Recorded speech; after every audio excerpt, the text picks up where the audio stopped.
1 Samuel chapter 19. And Saul spoke to Jonathan his son and to all his servants that they should kill David. But Jonathan, Saul's son, delighted much in David. And Jonathan told David, Saul my father seeks to kill you. Therefore be on your guard in the morning. Stay in a secret place and hide yourself, and I will go out and stand beside my father in the field where you are.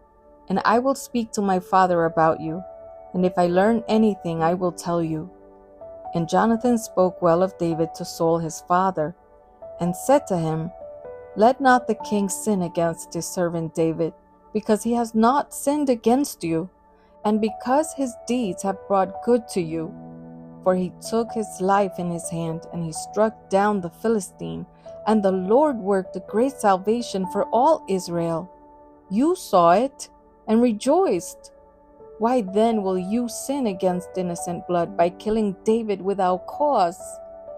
And Saul listened to the voice of Jonathan. Saul swore, As the Lord lives, he shall not be put to death. And Jonathan called David, and Jonathan reported to him all these things. And Jonathan brought David to Saul, and he was in his presence as before. And there was war again, and David went out and fought with the Philistines and struck them with a great blow, so that they fled before him. Then a harmful spirit from the Lord came upon Saul, as he sat in his house with his spear in his hand, and David was playing the lyre. And Saul sought to pin David to the wall with the spear, but he eluded Saul, so that he struck the spear into the wall, and David fled and escaped that night. Saul sent messengers to David's house to watch him, that he might kill him in the morning. But Michal, David's wife, told him, If you do not escape with your life tonight, tomorrow you will be killed. So Michal let David down through the window, and he fled away and escaped. Michal took an image and laid it on the bed and put a pillow of goat's hair at its head and covered it with the clothes. And when Saul sent messengers to take David, she said, He is sick. Then Saul sent messengers to see David, saying, Bring him up to me in the bed, that I may kill him. And when the messengers came in, behold, the image was in the bed, with the pillow of goat's hair at its head. Saul said to Michal, Why have you deceived me thus and let my enemy go, so that he has escaped? And Michal answered Saul, He said to me, Let me go, why should I kill you? Now David fled and escaped, and he came to Samuel at Ramah and told him all that Saul had done to him.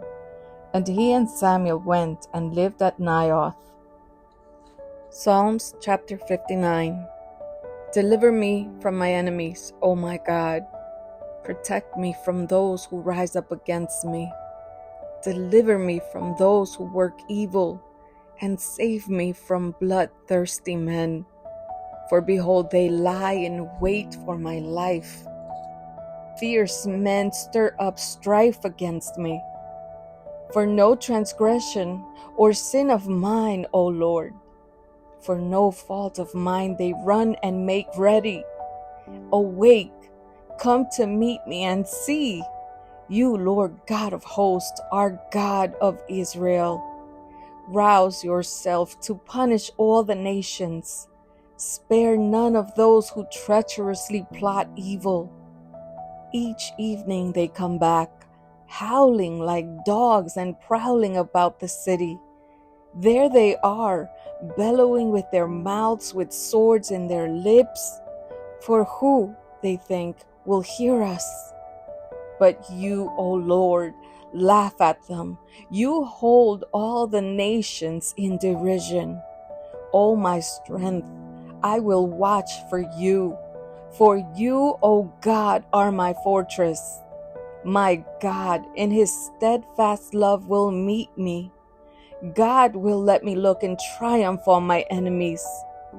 Kill them not, lest my people forget. Make them totter by your power and bring them down, O Lord, our shield. For the sin of their mouths, the words of their lips, let them be trapped in their pride. For the cursing and lies that they utter, consume them in wrath. Consume them till they are no more, that they may know that God rules over Jacob to the ends of the earth. Each evening they come back, howling like dogs and prowling about the city. They wander about for food and growl if they do not get their fill. But I will sing of your strength. I will sing aloud of your steadfast love in the morning. For you have been to me a fortress and a refuge in the day of my distress. O my strength, I will sing praises to you. For you, O God, are my fortress, the God who shows me steadfast love. 1 Samuel chapter 19. And it was told Saul, Behold, David is at Naioth in Ramah. Then Saul sent messengers to take David. And when they saw the company of the prophets prophesying, and Samuel standing as head over them, the Spirit of God came upon the messengers of Saul, and they also prophesied. When it was told Saul, he sent other messengers, and they also prophesied. And Saul sent messengers again the third time, and they also prophesied. Then he himself went to Ramah, and came to the great well that is in Secu. And he asked, Where are Samuel and David? And one said, Behold, they are at Naioth in Ramah. And he went there to Naioth in Ramah.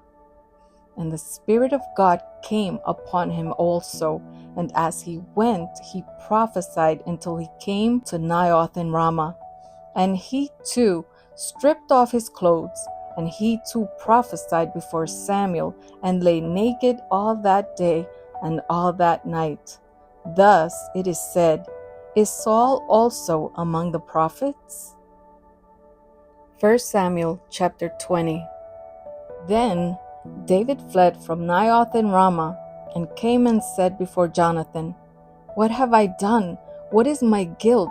And what is my sin before your father, that he seeks my life? And he said to him, Far from it, you shall not die. Behold, my father does nothing either great or small without disclosing it to me. And why should my father hide this from me? It is not so. But David vowed again, saying, Your father knows well that I have found favor in your eyes. And he thinks, Do not let Jonathan know this, lest he be grieved. But truly, as the Lord lives, and as your soul lives, there is but a step between me and death. Then Jonathan said to David, Whatever you say, I will do for you. David said to Jonathan, Behold, tomorrow is the new moon, and I should not fail to sit at table with the king. But let me go, that I may hide myself in the field till the third day at evening.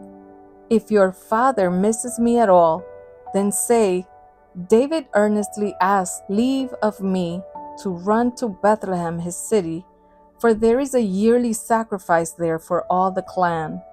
If he says, Good, it will be well with your servant. But if he is angry, then know that harm is determined by him. Therefore, deal kindly with your servant, for you have brought your servant into a covenant of the Lord with you. But if there is guilt in me, kill me yourself, for why should you bring me to your father? And Jonathan said, Far be it from you. If I knew that it was determined by my father that harm should come to you, would I not tell you? Then David said to Jonathan, Who will tell me if your father answers you roughly? And Jonathan said to David, Come, let us go out into the field. So they both went out into the field. And Jonathan said to David, The Lord, the God of Israel, be witness. When I have sounded out my father, about this time tomorrow, or the third day, behold, if he is well disposed toward David, shall I not then send and disclose it to you? But should it please my father to do you harm, the Lord do so to Jonathan, and more also if I do not disclose it to you, and send you away, that you may go in safety. May the Lord be with you, as he has been with my father. If I am still alive, show me the steadfast love of the Lord, that I may not die, and do not cut off your steadfast love from my house forever, when the Lord cuts off every one of the enemies of David from the face of the earth. And Jonathan made a covenant with the house of David, saying, May the Lord take vengeance on David's enemies. And Jonathan made David swear again by his love for him, for he loved him as he loved his own soul. Then Jonathan said to him, Tomorrow is the new moon, and you will be missed, because your seat will be empty. On the third day, go down quickly to the place where you hid yourself when the matter was in hand, and remain beside the stone heap. And I will shoot 3 arrows to the side of it, as though I shot at a mark. And behold, I will send the boy, saying, Go find the arrows. If I say to the boy, Look, the arrows are on this side of you, take them, then you are to come. For, as the Lord lives, it is safe for you, and there is no danger. But if I say to the youth, Look, the arrows are beyond you, then go, for the Lord has sent you away. And as for the matter of which you and I have spoken, behold, the Lord is between you and me forever. So David hid himself in the field, and when the new moon came, the king sat down to eat food. The king sat on his seat, as at other times, on the seat by the wall. Jonathan sat opposite, and Abner sat by Saul's side, but David's place was empty. Yet Saul did not say anything that day, for he thought, Something has happened to him. He's not clean. Surely he is not clean. But on the second day, the day after the new moon, David's place was empty. And Saul said to Jonathan his son, Why has not the son of Jesse come to the meal, either yesterday or today? Jonathan answered Saul, David earnestly asked leave of me to go to Bethlehem.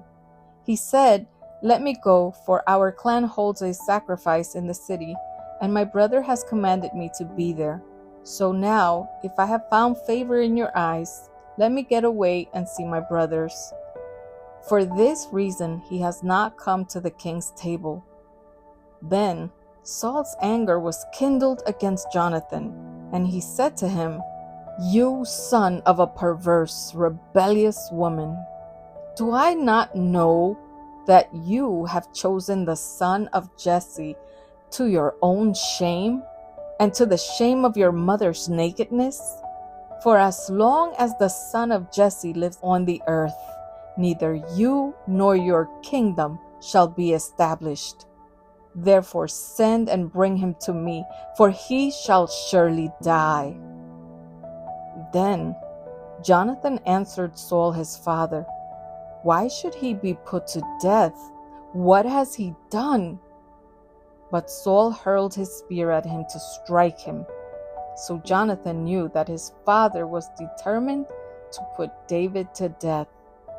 And Jonathan rose from the table in fierce anger and ate no food the second day of the month, for he was grieved for David, because his father had disgraced him.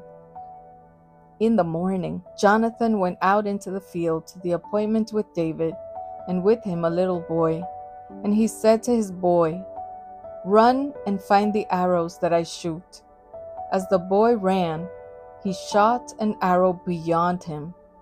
And when the boy came to the place of the arrow that Jonathan had shot, Jonathan called after the boy and said, Is not the arrow beyond you? And Jonathan called after the boy, "Hurry! Be quick! Do not stay!" So Jonathan's boy gathered up the arrows and came to his master. But the boy knew nothing. Only Jonathan and David knew the matter. And Jonathan gave his weapons to his boy and said to him, "Go and carry them to the city."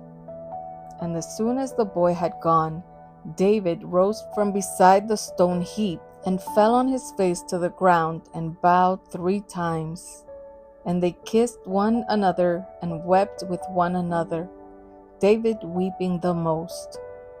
Then Jonathan said to David, "Go in peace, because we have sworn both of us in the name of the Lord, saying, 'The Lord shall be between me and you, and between my offspring and your offspring forever.'"